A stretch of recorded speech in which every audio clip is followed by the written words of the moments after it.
इस वीडियो में हम बात करेंगे कांस्टेंट फंक्शन के बारे में। पूरा कंसेप्ट देखेंगे कि actually what is a constant function.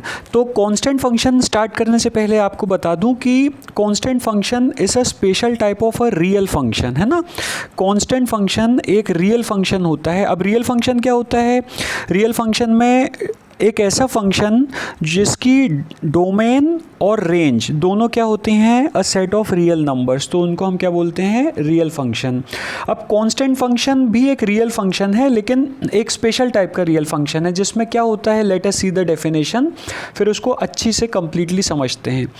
A function whose domain is a set of real numbers, जैसे मैंने आपको बताया कि एक कांस्टेंट फंक्शन वो होगा जिसकी डोमेन क्या होगी? Set of real numbers. मतलब यहाँ पे जो भी आप x1 x2 x3 up to xn देख रहे हैं, ये क्या है? एक रियल नंबर्स हैं, okay. And range consist of one and only one fix real number, और जो उसकी रेंज होगी, अब ये देखिए, ये पूरा क्या है? Codomain, okay. और आपको पता है कि जो रेंज होता है वो कोडोमेन का एक सबसेट होता है, तो ये रेंज है, ओके। जो ये रेंज है इस कोडोमेन का सबसेट, तो रेंज में सिर्फ और सिर्फ एक एलिमेंट प्रेजेंट होगा, ओके। वो एक सिंगलटन सेट होगा। Singleton set means what? Range में सिर्फ और सिर्फ एक ही एलिमेंट प्रेजेंट होगा, और वो एलिमेंट भी क्या होना चाहिए? एक रियल नंबर होना चाहिए। एक क्या होना चाहिए? Real number, okay.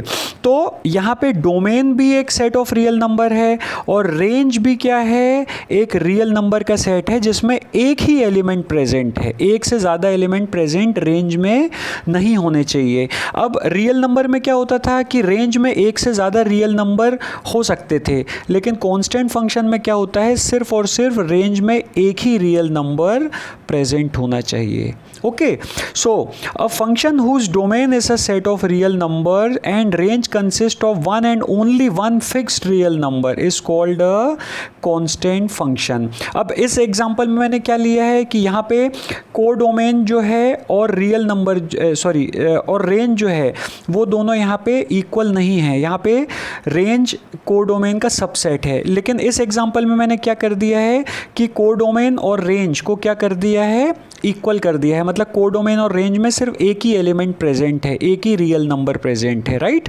तो यहाँ पे हम देख सकते हैं कि डोमेन जो है वो रियल नंबर का सेट है, और कोडोमेन जो है और रेंज जो है वो यहाँ पे सिर्फ एक ही रियल नंबर रिप्रेजेंट कर रहा है। Is that clear? अब यहाँ पे आपको बता दें कि इस कंडीशन में ए बी डी और ई, मतलब जो कोडोमेन में अगर ए बी डी और ई को अगर हम बोलें तो या तो ये रियल नंबर भी हो सकते हैं या तो कॉम्प्लेक्स नंबर भी हो सकते हैं, बट जो आपका रेंज है वो क्या होना चाहिए? एक रियल नंबर ही होना चाहिए। Is that clear? कुछ एग्जाम्पल से अपन समझ लेते हैं, आपको समझ में आ जाएगा। जैसे ये एग्जाम्पल, अब यहाँ पे देख सकते हैं ये डोमेन है, A is the domain, okay, और डोमेन में रियल नंबर्स हैं 1 2 3 4, राइट। लेकिन यहाँ पे जो सेट बी है, अब आप ये देख सकते हो, ये भी आपका यहाँ पे रेंज क्या है यहाँ पे? क्योंकि रेंज क्या होता है? वो सेट जिसमें डोमेन के एलिमेंट्स एसोसिएट होते हैं, तो यहाँ पे रेंज हमारा क्या है? 4। तो रेंज के सेट में सिर्फ और सिर्फ 4 है, एक ही फिक्स रियल नंबर है। 4 is a real number, that is why this is a constant function, okay. Next example देखते हैं। डोमेन ए में देखिए रियल नंबर्स हैं 2 √2 3 √3, all are real numbers, okay. और जो रेंज है उसमें देखिए एक ही एलिमेंट प्रेजेंट है -√2, और -√2 क्या है? एक रियल नंबर है, एक फिक्स रियल नंबर। -√2 से ये सारे एसोसिएटेड हैं, इसीलिए ये भी क्या है? एक कांस्टेंट फंक्शन। अब इस एग्जांपल को देखते हैं। देखिए 1 2i 3 एंड 2, अब यहाँ पे आप देख सकते हो कि 2i जो है वो एक कॉम्प्लेक्स नंबर है। इसका मतलब डोमेन में क्या आ गया? एक कॉम्प्लेक्स नंबर प्रेजेंट हो गया, इसीलिए ये हमारा कांस्टेंट फंक्शन नहीं है, क्योंकि डोमेन में क्या होना चाहिए? एक रियल नंबर होना चाहिए, लेकिन यहाँ पे कॉम्प्लेक्स नंबर आ गया, क्लियर? इसीलिए हमारा कांस्टेंट फंक्शन नहीं है। नेक्स्ट हम देखते हैं, डोमेन रियल नंबर का सेट है, यस 1 0 3 रियल नंबर्स हैं, लेकिन यहाँ पे आप देख सकते हो कि ये एक एलिमेंट से एसोसिएटेड हैं, एक ही रेंज में एक ही एलिमेंट है, लेकिन वो क्या है? कॉम्प्लेक्स नंबर आई, है ना, कॉम्प्लेक्स नंबर आई, लेकिन यहाँ पे क्या होना चाहिए, एक रियल नंबर होना चाहिए, लेकिन ये तो कॉम्प्लेक्स नंबर है, इसीलिए ये कांस्टेंट फंक्शन नहीं है। नेक्स्ट एग्जांपल हम देख लेते हैं।